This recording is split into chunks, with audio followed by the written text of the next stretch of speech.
Yes, I'm in the same clothes and the same pants because I'm doing 2 videos in one day, but I'm uploading them at different days, so that's why I'd explain that. Welcome back to another video. My name's Thomas Gelder. Let's suppose that you were able every night to dream any dream you wanted Well, to something is going to happen to me that I don't know what it's going to be. Well, that was pretty great. In this video, I'm going to show you another music video I've been working on with this artist called Charlie White, amazing singer. I'm going to break down what I do from start to finish, so from colour correcting to then colour grading and the meaning behind it as well. So let's get straight into it and see how it's done, all in Premiere Pro. So first of all, get your clip. I'm just going to use one clip for this example to save time. I'm just going to show you the meaning behind it. So this clip is very dark. It meets people that he thinks are here to help him, but they're not, and then end up beating him down. So that's why it's shot very dark. As you can see, in this corner, we've got one little side light, backlight to light his shoulder, to stand out a little bit and to give a little bit more highlights in people's masks. And then we have the natural lighting coming from the fires, which I thought is beautiful. If you can make natural lighting stand out as much as possible and light your characters, then do that. It's much cheaper as well. From here, go into the colouring window section of Premiere Pro. I really like this section just because I can see what I'm doing. So for now, we're just going to focus on the white balance. I mean, the white balance is pretty sorted. So we're going to work on a colour correction. What I want to do is make it a tad bit more red and a little bit more green. So I'll make sure that's like -2.7 and maybe a bit more, -3. Just to add a little bit more warmth from the fire and make sure this highlight isn't really standing out as much as I want it to. So that's why I'm trying to make it a bit more orange. Go on to colour wheels. Make sure the mid-tones, I've got a little bit of red and orange / yellow to them. I want the highlights to be a bit more blue, so I'm going to bring that further down towards the blue side of things. This is just so our light here is also showing a little bit of an affection, and make sure just bring the highlights up a tad, bring the mid-tone down a tad, and make sure the shadows have a yellow tint. You want them to look very yellow. That's because you want the natural lighting to be the main subject of this clip. Now, I think my characters are a bit too far away to worry about the skin tone. But if you wanted to mess with the skin tone, all you got to do is go on set color, click on the part of the face that you want. Let me see if it works. I don't know if it's going to work purely because of all the background lighting. But then from here, what you do is you click on color gray, and that just brings up all the stuff that you want to mess with. So whatever's highlighted is what you can affect and change. So obviously if I bring out, you can see it changing. So obviously this character will now, if I wanted to mess with the correction, which I don't really like this main wheel, I like the 3-color wheel, I can then bring the midtones to a blue, turn off the grayscale and see what it's actually doing to my footage. Just to over exaggerate it a lot, if I bring it down, if I bring the highlights down to blue and bring the shadows down to blue, I just wanted to show you what it's actually affecting. So as you can see, on his face, it's now turned pinky blue. Obviously that's overkill. I'm just doing it to show you what it's actually affecting. But the reason why it doesn't really work that well is because it's also keying out the fire, because the fire's orange. So for this example, it doesn't work as well. But that's what you want to do if you want to correct the skin tone. And then go on curves. Here, you can mess with the colors. So if I want the red to be more red or desaturated red, then I can just mess with it. So what I want to do is I want to bring the shadows to a bit more reddish color and make sure the highlights are a bit less red. The reason being is because we want the blue to be more highlight subject and we want the shadows to be less blue, so we're going to bring that down. Green I want to keep as it is. I don't really want to mess with the green. I think that's a bit too red now. Like I say, we're just correcting the colours, so we don't want it to be an overkill. That's for the colour grade. So let me just bring the reds down a tad. There you go. So let me just go back into the blue and make sure the blue's not obviously too desaturated. I want it to still be in there, but very slightly in the shadows. So that's the color correction done for me for this clip. Obviously, I'm just showing you an example. So what I'm gonna do is I make an adjustment layer, which I've got here. But I'm gonna delete this and just put it back to normal setting. So first thing I like to do is go on creative and go on looks. And what I do from here is pick one of these and see what fits best.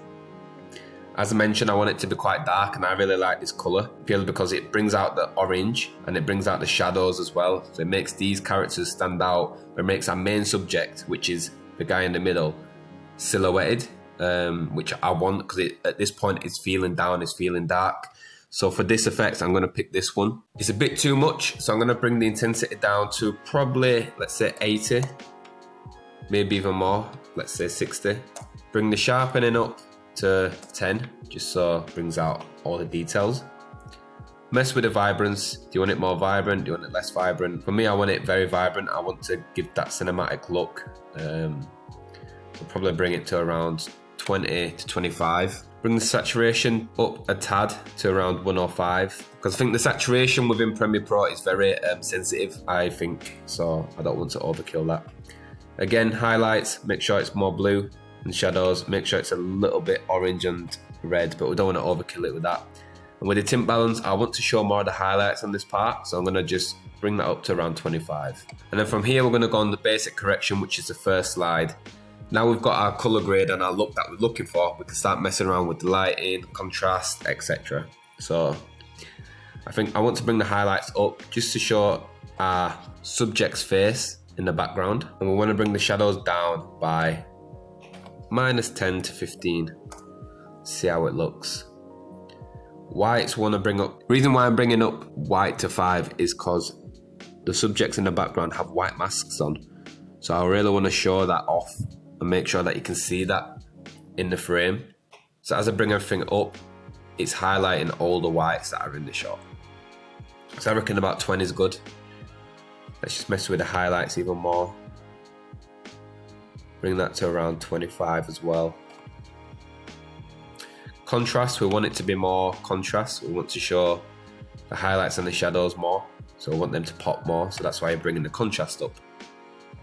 Temperature, you can either make it cooler, which looks like the Joker film, or you can bring it warmer, which makes it look like more natural and actually creates the feel and look I'm going for. Bring the blacks down by around -3. Like I said, the blacks in Premiere Pro are very sensitive, and if you bring it up or down more than you should, it gets a bit too oversensitive. This all goes under the look that you're trying to go for and the actual story you're trying to tell. For me, this is a very dark scene, so as mentioned, I wanted to make sure the key subject, which is here, feel like it's in a dark place, and he thinks that these characters are here to help him. So that's why I want these to really be highlighted a little bit more. But we want the red tint purely because it's a risk. He doesn't know what's going on. He doesn't know what he's doing. He doesn't know what he's getting himself into. So the saturation, let's just mess around with that, see how much you want it. It's way too much. I might actually desaturate it a little bit. And then we go to curves, RGB curves. Let's mess around with the shadows and then the highlights. Let's bring the highlights a tad up, not too much. And I'm just gonna leave that as it is. Maybe bring the mid-tones a little bit up as well. And then you got your luma and saturation. I've been messing around with this a lot to see what works with it and see what it actually does. So obviously if I bring the saturation down, it gets rid of the saturation. If I bring it up, it brings it more saturated. So for me, I want to bring saturation just a tad bit down because I think it's a bit overkill. And luminance up, which is all the highlight in the color. And that's all I want to mess with. I don't want to mess with anything else really and truly. Then we're going color wheels. Again, make sure highlights a bit more blue. Midtones just a tad red, just maybe by 2 stops. Bring it down. Bring the shadows down. Bring the shadows more of a greeny look. Bring the highlights a bit more blue. Now for me, I think that's a bit too overkill, so I'm going to bring the highlights back up and the shadows a bit up. So I think you can't really see much here. Bring the highlights completely as high as you can, just so we can see our background subjects more. Add a bit more blue because I feel like I ain't really doing much. As you can see now, it's starting to really take shape and give that little green tint. Because with red and green, with red and blue, it creates a greeny look. And if I take this off and put it back on, you can see the drastic change.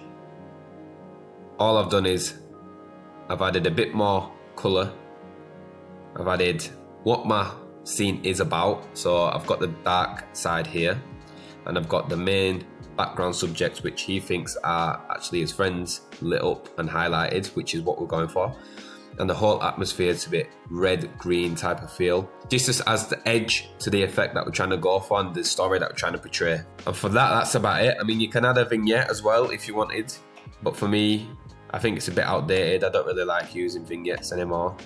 You can use it very subtly, which doesn't look that bad. But I'm not going to use that for this effect.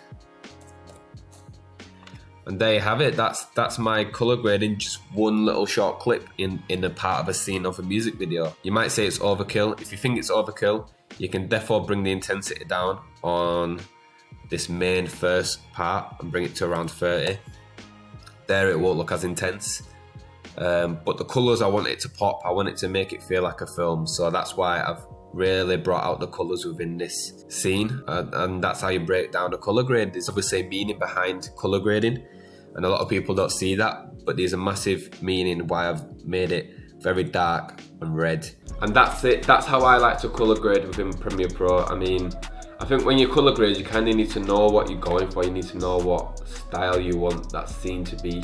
Like, do you want it to be warm, cold, tinted, bright, orange, teal? Why? What's the meaning you're doing this for? Is the main question you want to be asking. That's it for this video. Make sure you subscribe wherever it's going to be, and follow my Instagram, please, because that's where I upload most of my content. I'm loving doing these videos. If you have any suggestions, please comment below or give me a DM, and I'll see you guys next time. Freeze frame comes into shot, and as it comes in, it pauses for 2 seconds, and as the action's moving,